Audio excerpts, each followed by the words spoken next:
Hi there, and welcome to Internal Controls Framework Knowledge Assessment. Follow along as we walk through a quick guided knowledge assessment based on the content on the second session of Internal Controls 101 series, Internal Controls Framework. Feel free to pause this video to give yourself some time to think and answer the questions for yourself. I'm Z, a SIP auditor at RF, and your host for this session. So let's go ahead and get started. Let's put your knowledge to the test. While we recognize there are many different internal controls frameworks out there, this session really only focuses on COSO framework from the GAO Green Book. So don't worry, we won't quiz you on any other frameworks here. Alright, let's start off with an easy first question. The COSO framework is a framework publicly described in detail in which of these places? The GAO Yellow Book, the GAO Orange Book, the GAO Green Book, or Carnegie Mellon CMM. Let's take a few seconds to think, but if you need more time, pause the video. The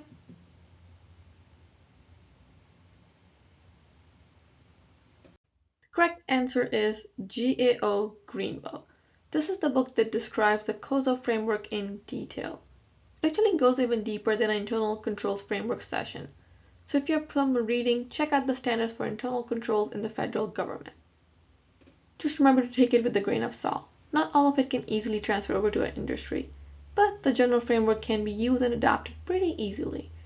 If you're looking to get into more about the framework, also consider checking RF's website for upcoming internal controls workshop. Now let's go over the remaining options and find out why they weren't the best fit for us. First, we have the Yellow Book. The GAO Yellow Book is titled Government Auditing Standards. While the COSO model is mentioned in the footnote, we were looking for where we can find out about the framework in detail, and the Yellow Book isn't that. So while this book can be used by auditors, this is not the book we were looking for in this question. Our second option is the Orange Book. While not the right answer, this book does exist.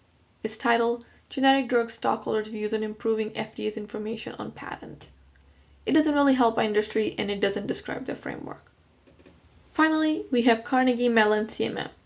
This is not the answer we were looking for either, but it is a resource you could use for measuring the maturity of your internal controls program. Moving on to our next question. Which of these statements is true?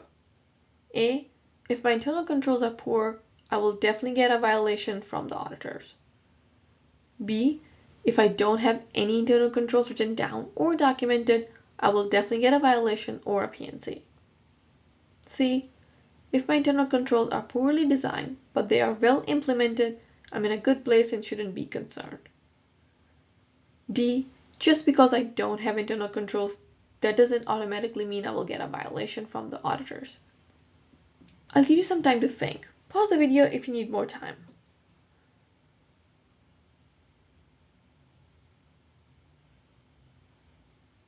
The answer we were looking for here is D.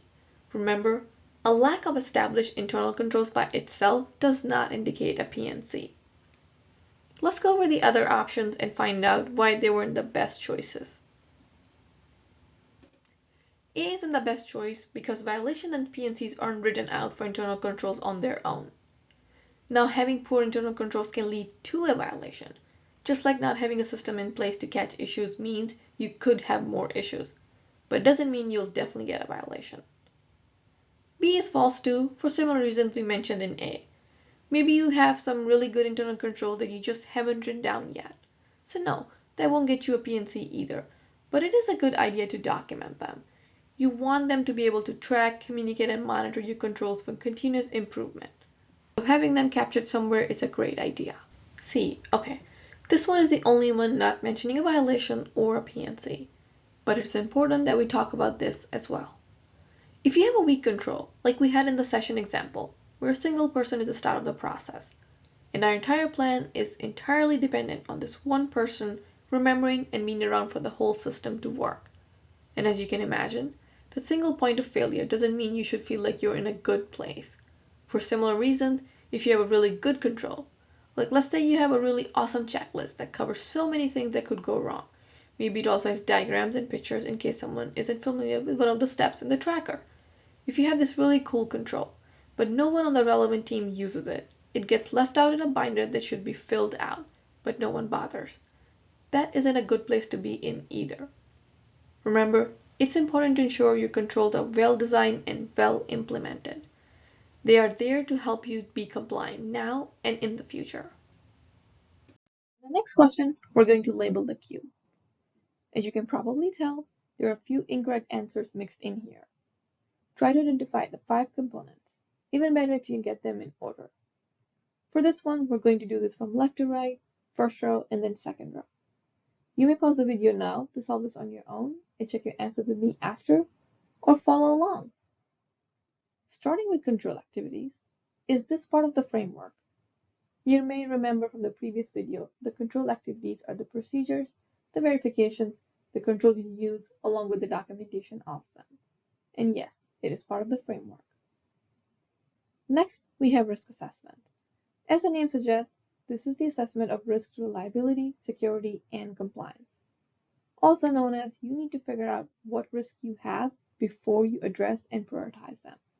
It is part of the framework and is a second component before control activities. Next, we have swim lane diagrams. Did we catch you with this one? While we did use a swim lane diagram in the session example, it is a useful way to visualize your process and handout. It isn't an actual component of the framework. So we'll leave it down there. The last one for this row, control environment. Maybe you've heard it mentioned enough in the previous video to immediately think to know the top. It is a component and it can be thought of as a foundation for internal control system, providing structure for controls and is the first component of the cube. Onto the second row, information and communication, another component of the cube. This component emphasizes the need to use quality information to support the controls, internally and externally. So communicate, communicate, communicate. Next, we have monitoring activities. This reminds us that the internal controls are not one and done solution. Controls need to adapt, to change, to be evaluated for efficiency and effectiveness. As the risk involved, so must our controls. It's the fifth and the final component to our cube. Okay, looks like we ran out of cube space, so the next two aren't going to be part of the framework. But let's talk about them anyways and explain why. First of the two, we have change management. Maybe you fell for it and placed it in the cube. And while change management is crucial for controls and a healthy program, it is more of a key process than a framework component. That is, you should still have a change management process, which is not part of the broader cube component. And our last one, audits and spot checks. I put this one here for a reason, and it is because it's important to remember that while we at RF will perform audits and spot checks, you shouldn't just rely on us to check the efficiency and the design of your controls and processes. We shouldn't be the monitoring step in your controls program.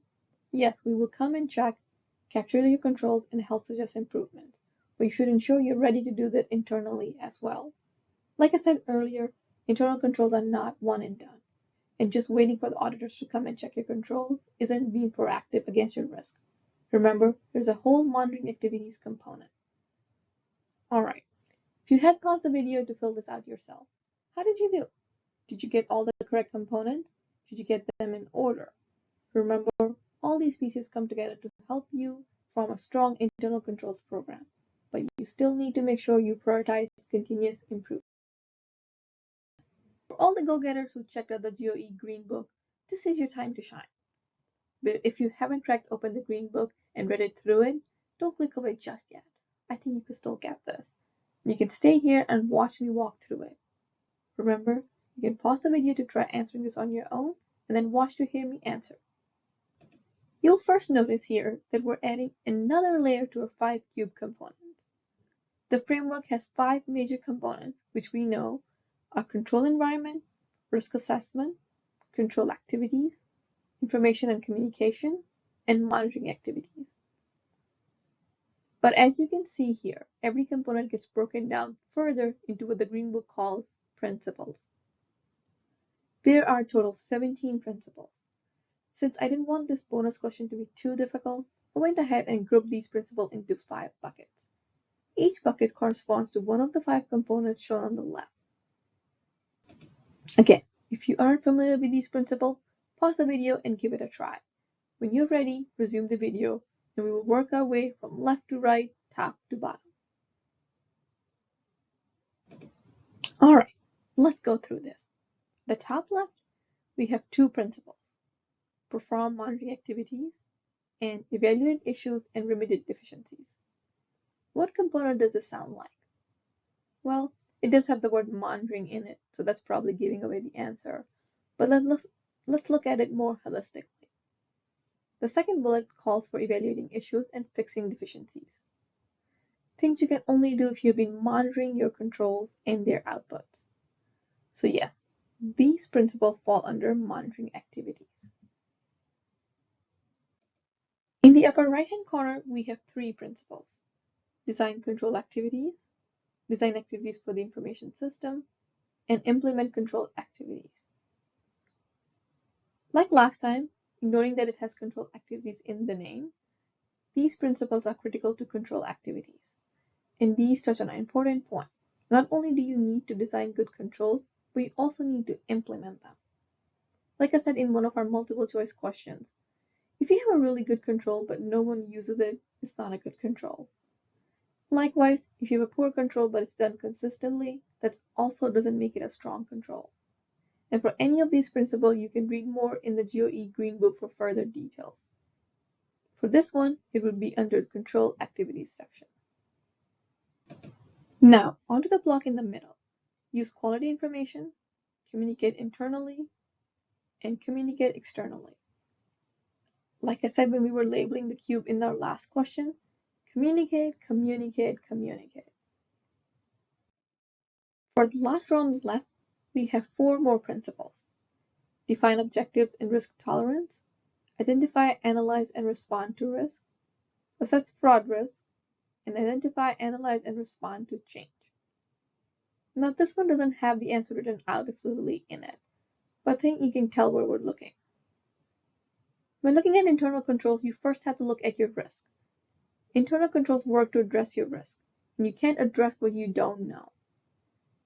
And with many risks, sometimes you can't just mitigate the risk 100%. Maybe due to limitations of physics or technology, or it's just not financially feasible.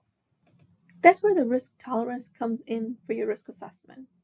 You'll hear more about this in the next video, the 101 session. You'll notice that this comes from the Green Book titled Standards for Internal Control in the Federal Government, meaning it's not something exclusively written for industry, but something we're leveraging. So maybe the assess fraud risk doesn't really click, but the last one, the identify, analyze, and respond to change does.